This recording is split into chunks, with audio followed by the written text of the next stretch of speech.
So this year, as we gather together, we have been saying for some time, and it's always good when the things that you say are going to happen actually happen from time to time, because it gives confidence to your allies and it continues to irritate and confound your enemies. And so what we've been saying at this conference for some time, that solar's time is just about ready to shine. You like that? It's cheap, but it's good. And sooner or later, solar is going to get more and more cost effective, and it's a good fit. And it's a good fit not only in terms of the kind of energy it provides, but it's also good because of where it is that you can put it and how it is it sort of complicates the considerations relative to wind energy. So solar arrived this year. So as you look in your handy dandy program and you look at the Nebraska Department of Environment and Energy map, and we're going to get the particulars of that in a minute from Valentine, who's the Interim Director of the Nebraska Department of Environment and Energy, that I affectionately call NEEDY. And they always tell me, John, don't say that. And I like, it's your acronym. I'm an English major, darn it. But we've added 2 projects this last year. Of course, the biggest one is Platteview, 81 megawatts. So large commercial solar has come to Nebraska. And with that, it really has, I think, opened some eyes across the state. We've got a lot of community solar going on, a lot more than a lot of folks realize. But we've also got some announcements about some even much bigger solar projects in Pierce County coming up that's ready to start construction.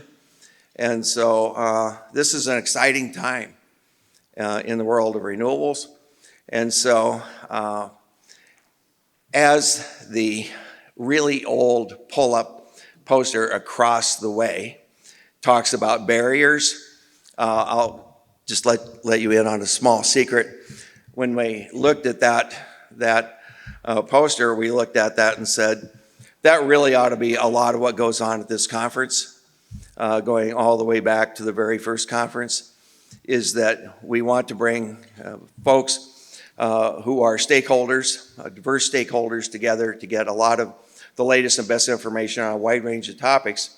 But we also want to build a sense of community, because the things that we want to do in order to be able to move development forward is to identify the barriers and be honest about them, not just whine about them, but identify the barriers. What are the barriers? And then bring the stakeholders together so that we can pool our talents so that we can remove the barriers.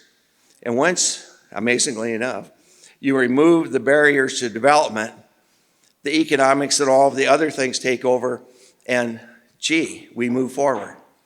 And so that has been our secret sauce going back all these years, is we identify and we remove barriers. And so again, that's going to be a part of what we do here. But if you look at the topics that we have to consider and discuss at this particular conference, we've got some challenges.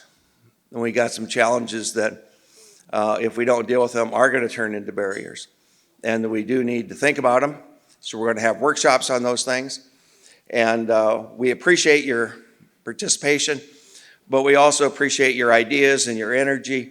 And I hope that you look at this conference the way that we do, which is the opportunity to build and grow the network that is going to help work together to be able to remove barriers so that we move the industry forward, because moving the industry forward is good for agriculture, it's good for rural communities, it's good for our counties, it's good for our state, it's good for our planet. So, thank you for doing what you do. It is my pleasure at this time to introduce Valentine, who is the Interim Director of the Nebraska Department of Environment and Energy, to give us an update on what's going on in our great state. Thank you.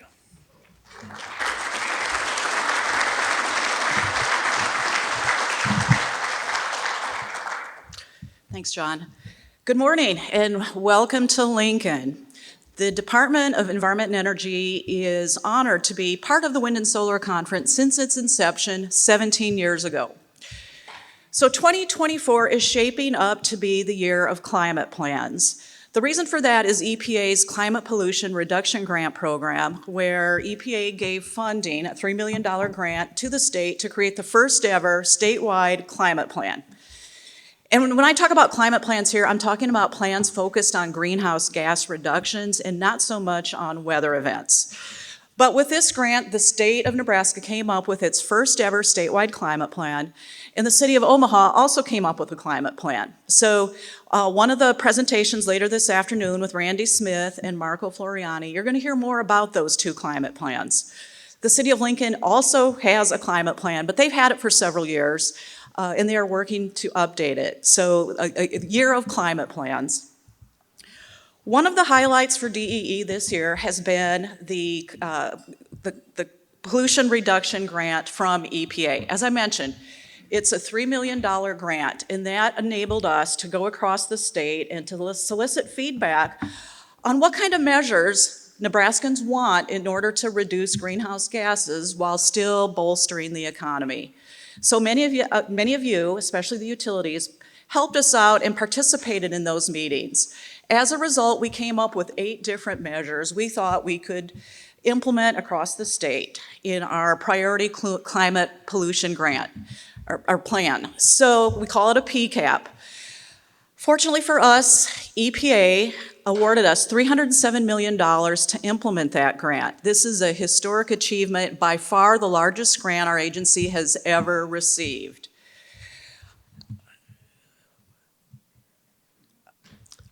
What we're going to do with that money is we have 8 different measures, and our guiding principle was that these were going to be incentive-based voluntary measures. We're not forcing anyone to do anything that they're not quite ready for. But these measures include energy efficiency. We have some solar measures.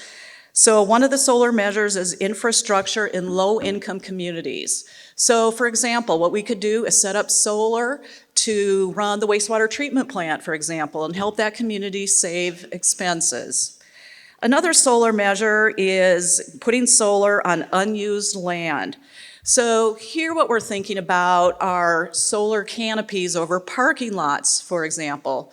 So picture solar canopies on parking lots at the zoo or the airport.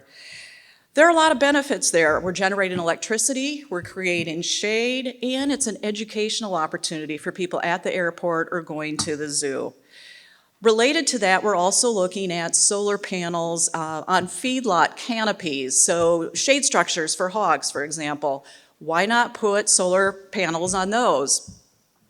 And we like this idea because the solar panels don't take productive farmland out of production. We're using unused land for the solar. Now that EPA has funded us with this $307 million grant, we're starting to unveil this program, and we're calling it OneRed.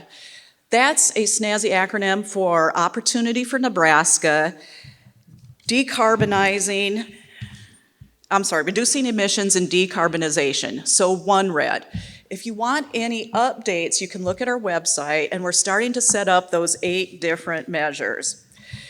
You'll notice that we don't have any wind in our plan at this point, and that's because our plan was focused on 5 years. So it's measures that we could scale up and implement within 5 years. We can do that with solar. We didn't think we could do that with energy. But the good news is we are also working on a comprehensive climate action plan.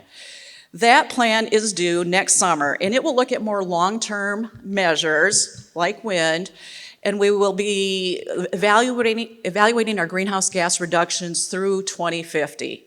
So we'll be doing more outreach for that comprehensive plan, and we invite you to participate, bring us your ideas, and we will be looking at our second plan that looks out into the future.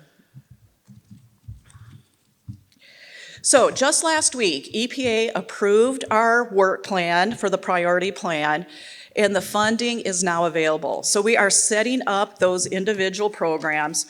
Some of them we're going to run in-house, some of them we're going to work with the utilities, others we are probably going to be putting out contracts. Our goal is to get money from this $307 million grant into every county of the state.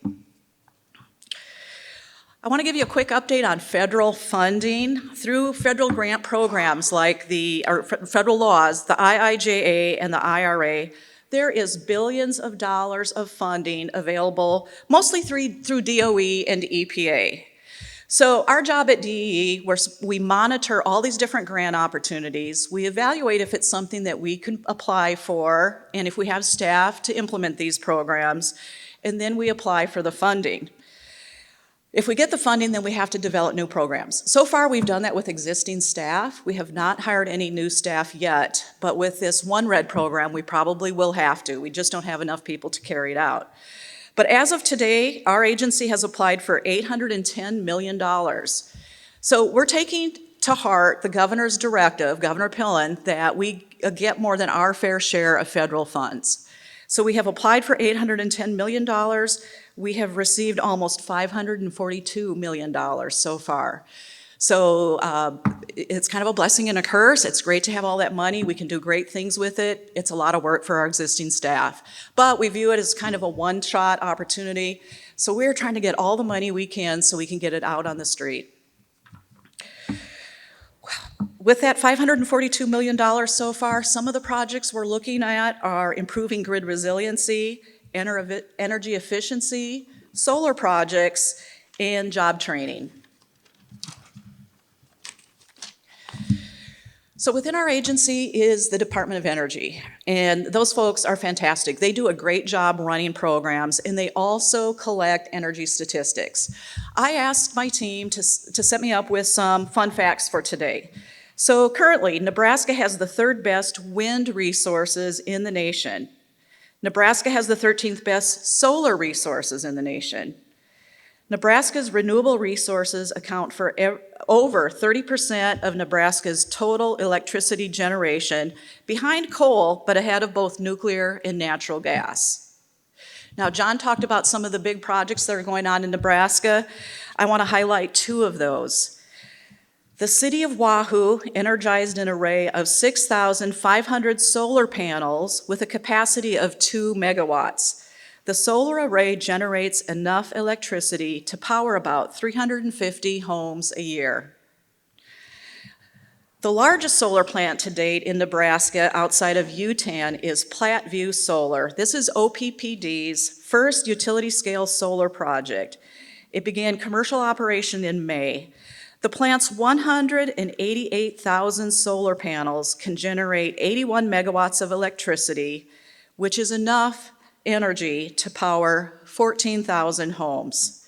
So those are some pretty amazing projects. In closing, we are excited about the potential for wind and energy projects in Nebraska and to support economic development through those projects. With our One Red climate plan, the $307 million is a game changer for us. It allows us to become a leader in greenhouse gas reductions, but also bolstering the economy at the same time. And as I said, we hope to get that money spread out into every county of the state. Thank you, and enjoy the conference.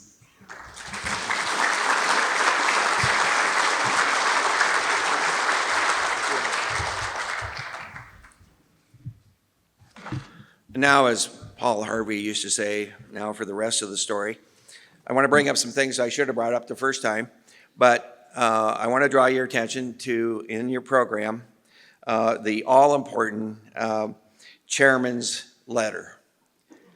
It's only the third letter that I wrote this year because, well, thanks to a computer glitch, we ate one, and the other one we lost somewhere.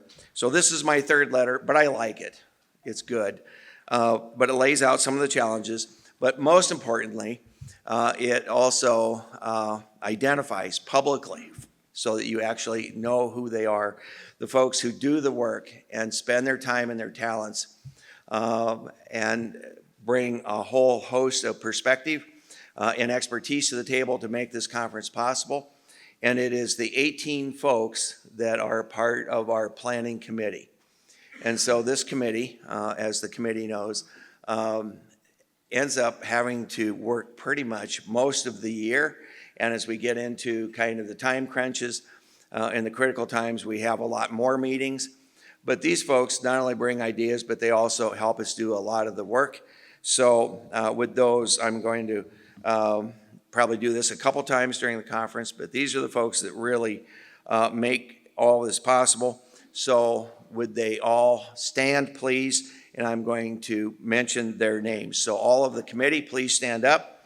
It's Aaron Miller with Needy, Christine Bywater with OPPD, Claire Birch with Olson, Courtney Kennedy with her company Power Delivery Services, David Brott with Kutak Rock LP, David Rich with MPPD, Jennifer Williams with American Communications, Joe Francis, former leader within Needy, myself, John Sonnenberg with MPPD, Josh Moaning, the mayor of Norfolk, and also with New Power Nebraska, Ken Schills, government affairs specialist with Nebraska Strategies, Kurt Stradley, LES, Michael Knapp, senior vice president of development for Sand Hills Energy, Michael Shanka, president Solar Heat and Electric, Rich Lombardi, also a lobbyist and also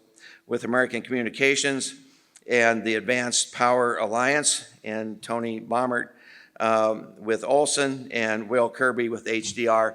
And these are the folks who all help make it happen, but these are the folks that you also ought to be talking to and visiting with them about ideas that you have or things that we can do to help make things better for this conference. Having said that, there is in your conference book this wonderful thing called evaluations. And for those of you that are new to this whole idea, this is your chance to be judgmental. And I know most of you aren't, but this would be like new territory for you, but it is actually extremely important for us to go through those evaluations. And I know it takes time and I know it's a bother, but darn it, they're really important. And so we do gather input and we all look at this, and it helps us have a better idea of what you think we're doing right and also what we can do that would be better. And so we do take your evaluations seriously. So if you would please help us with that. And then the other thing that did not get said earlier, which needs to be said, is that two things. One is that we have, as a part of this conference, which I think really adds a lot of value to the conference, we have 26 exhibitors who represent a lot of diversity in terms of all of the things that also come with renewable energy development. And so some of the booths, you look at it and you go, I had never thought of that. I had never thought about that particular part of it. But so if you think about renewable energy, a couple of the ways that I look at it as the president of a farm organization is that all of the major commercial activity tied to renewable energy, well, it pretty much gets put on farmland. So the fact that we're sending landowners, farmers and ranchers, easement payments, and it goes on farmland, I tend to think of it as an agricultural activity because it is a part of what we in agriculture already own, we already control, and that makes it a part of value-added agriculture. So if you think about renewable energy, it is a way to add additional value and additional income to your operation and diversify your revenue stream. And say, for example, and I know this is far-fetched, so it'll be hard for some of you to wrap your brain around it, but what if corn was getting sold right out of the field today for less than $4 a bushel? Or maybe soybeans was being sold for less than $10 a bushel. You know what we call that? Financial pressure, because that doesn't cash flow. So for those folks that are fortunate enough to be a part of a renewable energy project, that additional income is absolutely not only welcome but critical. So it is value-added agriculture. Renewable energy is also rural economic development. So when you look at the total numbers of things that we do in our state relative to rural economic development, renewable energy is the new big kid on the block. We've added over $7 billion between wind and solar of new tax base. And so you look at just wind alone, $17.6 million of new local property taxes, $17.6 million of new farm income. So we are, in renewable energy world, also a lot like manufacturing, in that we are creating not only new infrastructure, but we're also creating new wealth. And so agriculture, manufacturing, renewable energy development, these are all things that bring new value into the world. So we need to be cognizant of that as we argue our case and we present our arguments to our friends and neighbors and public officials. This is wealth creation. And I want to not only thank all the exhibitors, but last but certainly not least, but really first and foremost, are the sponsors who help support this very unique conference, because thanks to their support, we're able to provide a top quality educational experience at a lot less money than you can spend going to other conferences elsewhere. If I would be so bold as to say, I think we have as good a quality, and it is certainly a lot more affordable than it is in most cases. And the educational part of this conference is at the base of what it is we do.